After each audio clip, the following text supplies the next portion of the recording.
We are mindful that mandates must be matched with capacity.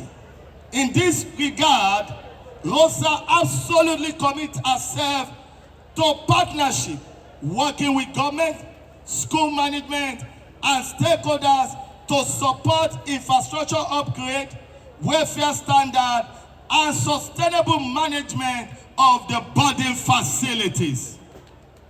Ladies and gentlemen, Your Excellency, history remembers leaders who safeguard institutions of value and strengthen systems that outlive their tenure.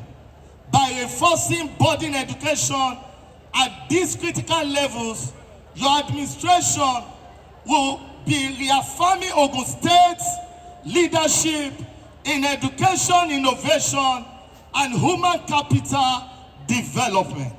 Once again, I welcome you all to RSS at 80th ceremony.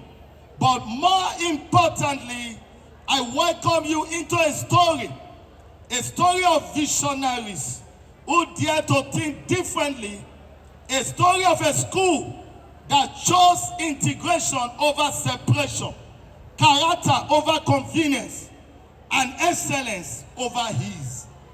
And most importantly, a story that is still being written.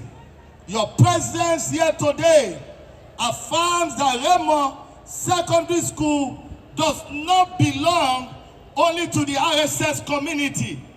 It belongs to a wider community, to the education sector, and to the future of our society. We invite you not only to celebrate with us, but to work with us as partners in shaping what comes next.